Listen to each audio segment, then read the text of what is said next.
परिचय। छात्रों, इन संख्याओं को देखा? ये पूर्ण संख्याएं हैं। अब इन संख्याओं को देखो, ये ऋणात्मक संख्याएं हैं। लेकिन हम उन संख्याओं के उस बड़े समूह को क्या कहेंगे जिसमें पूर्ण संख्याएं और उसकी सभी ऋणात्मक संख्याएं भी हों? जी हाँ, उन संख्याओं को पूर्णांक कहते हैं। आइए पूर्णांकों के बारे में और विस्तार से जानें। उद्देश्य। इस पाठ के अंत में आप निम्न करने में सक्षम हो जाएंगे: पूर्णांक को परिभाषित करना, पूर्णांक के गुणधर्म बताना और पूर्णांक की संक्रियाओं को बताना। पूर्णांकों का गुणधर्म। छात्रों, यदि हम दो पूर्ण संख्याओं को जोड़ें तो योग क्या होगा? आइए देखें। रोहन के पास 6 गेंदें हैं। उसके मित्र सोहन के पास 5 गेंदें हैं। उनके पास कुल मिलाकर कितनी गेंदें हैं? जी हाँ, उनके पास कुल 11 गेंदें हैं। इस उदाहरण से हम देख सकते हैं कि दो पूर्ण संख्याओं का जोड़ भी एक पूर्ण संख्या होती है। हम देख सकते हैं कि पूर्णांक का जोड़ पूर्णांक ही प्रदान करता है। अतः पूर्णांक योग संक्रिया के नियम के सापेक्ष संवृत्त होते हैं। रीना को देखो, उसके पास 5 चॉकलेट्स हैं। यदि वो 3 चॉकलेट्स अपने भाई को दे देती है तो उसके पास अब कितनी चॉकलेट बचेगी? जी हाँ, आप सही हैं। उसके पास 2 चॉकलेट्स बचेंगी। इस उदाहरण से हमने देखा कि दो पूर्णांकों का व्यवकलन भी एक पूर्णांक होता है। अतः पूर्णांक व्यवकलन की संक्रिया के नियम के सापेक्ष संवृत्त होते हैं। सामान्य तौर पर किन्हीं भी दो पूर्णांकों को a और b के लिए a जमा b एक पूर्णांक होता है। इसी प्रकार किसी भी दो पूर्णांकों a और b के लिए a घटा b एक पूर्णांक होता है। पूर्णांकों का गुणधर्म। आइए अब एक दूसरे गुणधर्म को जानें। यह क्रम विनिमयता का गुण है। यह 10 रुपए का नोट है। यदि हम इसमें 2 रुपए का एक सिक्का जोड़ दें तो हमें 12 रुपए प्राप्त होंगे। अब 2 रुपए का एक सिक्का लीजिए और इसमें 10 रुपए का एक नोट जोड़िए। हमें पुनः 12 रुपए ही प्राप्त होंगे। या हम इसे 10 जमा 2 बराबर 12 के रूप में लिख सकते हैं और 2 जमा 10 बराबर 12 भी। दोनों ही स्थितियों में उत्तर समान रहेगा। इसका अर्थ है कि पूर्णांकों को किसी भी क्रम में जोड़ा जा सकता है। अतः पूर्णांकों का योग क्रम विनिमयता के नियम का पालन करता है। साधारणतः किन्हीं दो पूर्णांकों a और b के लिए हम कह सकते हैं कि a जमा b बराबर है b जमा a के। पूर्णांकों का गुणधर्म। छात्रों, क्या 5 घटा कोष्ठक में घटा 3 बराबर है कोष्ठक में घटा 3 घटा 5 के? जी नहीं, क्योंकि 5 घटा कोष्ठक में घटा 3 बराबर 5 जमा 3 बराबर 8 और कोष्ठक में घटा 3 घटा 5 बराबर घटा 3 घटा 5 बराबर घटा 8। अतः हम कह सकते हैं कि व्यवकलन की संक्रिया क्रम विनिमयता के गुण का पालन नहीं करती। अब इस उदाहरण को देखें। हम पूर्णांकों घटा 3 घटा 2 और घटा 5 को लेते हैं।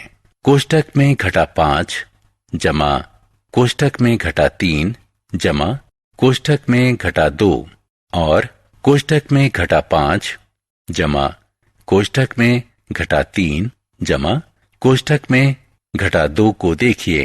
पहले योग में कोष्ठक में घटा 3 और कोष्ठक में घटा 2 को एक साथ रखा गया है और दूसरे में कोष्ठक में घटा 5 और कोष्ठक में घटा 3 को एक साथ रखा गया है। दोनों ही स्थितियों में हमें परिणाम घटा 10 प्राप्त होता है।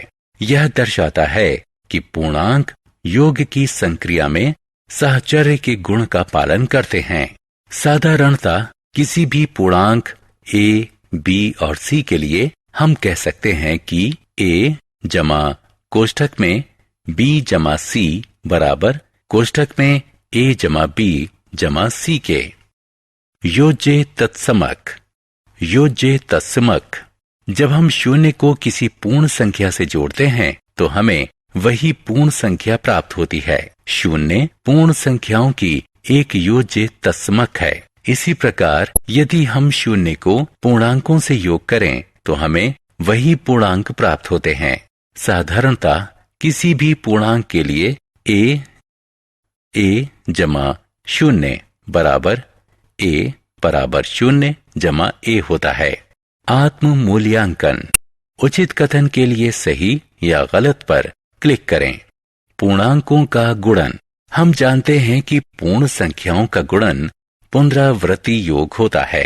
उदाहरण स्वरूप 2 जमा 2 जमा 2 बराबर 3 गुणा 2 बराबर 6। इसी प्रकार पूर्णांकों का गुणन भी पुनरावृत्ति योग होता है। उदाहरण स्वरूप कोष्ठक में घटा 5 जमा कोष्ठक में घटा 5 जमा कोष्ठक में घटा 5 बराबर 3 गुणा कोष्ठक में घटा 5। इसलिए 3 गुणा कोष्ठक में घटा 5 बराबर घटा 15। आइए अब धनात्मक और ऋणात्मक पूर्णांकों का गुणनफल ज्ञात करें। पहले 6 और 4 का गुणा करें और गुणनफल के आगे ऋण का चिन्ह लगा दें। हमें घटा 24 प्राप्त हुआ। इसी प्रकार 5 गुणा कोष्ठक में घटा 4 बराबर घटा कोष्ठक में 5 गुणा 4 बराबर घटा 20। 2 ऋणात्मक पूर्णांकों का गुणन। 2 ऋणात्मक पूर्णांकों का गुणनफल एक धनात्मक पूर्णांक होता है। हम 2 ऋणात्मक पूर्णांकों को पूर्ण संख्या की तरह गुणा करते हैं। सामान्यतः किन्हीं भी 2 धनात्मक पूर्णांकों a और b के लिए कोष्ठक में घटा a गुणा कोष्ठक में घटा b बराबर a गुणा b। 3 या ज्यादा ऋणात्मक पूर्णांकों का गुणन। इन उदाहरणों को देखिए। पहले उदाहरण में 2 ऋणात्मक पूर्णांकों का गुणन हुआ है। दूसरे उदाहरण में 3 ऋणात्मक पूर्णांकों का गुणन हुआ है। तीसरे उदाहरण में 4 ऋणात्मक पूर्णांकों का गुणन हुआ है और चौथे उदाहरण में 5 ऋणात्मक पूर्णांकों का गुणन हुआ है। 3 या ज्यादा ऋणात्मक पूर्णांकों का गुणन। इन गुणनों से हमने देखा कि 2 ऋणात्मक पूर्णांकों का गुणनफल धनात्मक पूर्णांक है। 3 ऋणात्मक पूर्णांकों का गुणनफल ऋणात्मक पूर्णांक है। 4 ऋणात्मक पूर्णांकों का गुणनफल धनात्मक पूर्णांक है। हम देख सकते हैं कि पहले और तीसरे उदाहरण में गुणा किए गए ऋणात्मक पूर्णांकों की संख्या सम क्रमशः 2 और 4 थी। इसलिए 1 और 3 में प्राप्त गुणनफल धनात्मक है और 2 एवं 4 उदाहरण में गुणा किए गए ऋणात्मक पूर्णांकों की संख्या विषम थी। इसलिए 2 एवं 4 में प्राप्त गुणनफल ऋणात्मक पूर्णांक है। अतः हम कह सकते हैं कि गुणन में ऋणात्मक पूर्णांकों की संख्या यदि सम हो तो गुणनफल धनात्मक पूर्णांक होता है और यदि गुणन में ऋणात्मक पूर्णांकों की संख्या विषम हो तो गुणनफल ऋणात्मक पूर्णांक होता है। पूर्णांकों के गुणन के गुणधर्म। 2 पूर्णांकों का गुणनफल भी एक पूर्णांक होता है। उदाहरण के लिए कोष्ठक में घटा 20 गुणा कोष्ठक में घटा 5 बराबर 100। कोष्ठक में घटा 15 गुणे 17 बराबर घटा 255। अतः हम कह सकते हैं कि गुणन योग की संक्रिया के सापेक्ष संवृत्त है। सामान्यतः a और b पूर्णांकों के लिए a गुणा b एक पूर्णांक होता है। इस उदाहरण को देखिए। हम देख सकते हैं कि 3 गुणा कोष्ठक में घटा 4 बराबर कोष्ठक में घटा 4 गुणा 3। इसलिए पूर्णांकों का गुणन क्रम विनिमय के गुणन का पालन करता है। सामान्यतः किन्हीं दो पूर्णांकों a और b के लिए a गुणा b बराबर b गुणा a, ऋणात्मक पूर्णांक और शून्य का गुणनफल शून्य होता है। उदाहरण स्वरूप कोष्ठक में घटा 3 गुणा शून्य बराबर शून्य होगा। शून्य गुणा कोष्ठक में घटा 4 बराबर शून्य होगा। घटा 5 गुणा शून्य बराबर शून्य होगा। शून्य गुणा कोष्ठक में घटा 6 बराबर शून्य होगा। सामान्यतः किसी भी पूर्णांक a के लिए a गुणा शून्य बराबर शून्य गुणा a बराबर शून्य।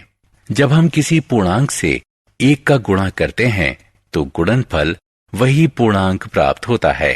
उदाहरण स्वरूप कोष्ठक में घटा 3 गुणा 1 बराबर घटा 3। 1 गुणा 5 बराबर 5। इसका अर्थ है एक पूर्णांक के लिए गुणात्मक तत्समक है। सामान्यतः किसी भी पूर्णांक a के लिए a गुणा 1 बराबर 1 गुणा a बराबर a। लेकिन जब हम किसी पूर्णांक का घटा 1 से गुणा करते हैं तो हमें पूर्णांक का योज्य प्रतिलोम प्राप्त होता है। इन उदाहरणों में घटा 3 हो गया है 3, घटा 6 हो गया है 6, 13 हो गया है घटा 13 और घटा 25 हो गया है 25। साहचर्य और वितरण का गुणधर्म। 3 पूर्णांकों का गुणनफल पूर्णांकों के समूहबद्धता पर निर्भर नहीं होता और इसे गुणन का साहचर्य गुण कहते हैं। किन्हीं 3 पूर्णांकों a, b और c के लिए कोष्ठक में a गुणा b गुणा c बराबर a गुणा कोष्ठक में b गुणा c।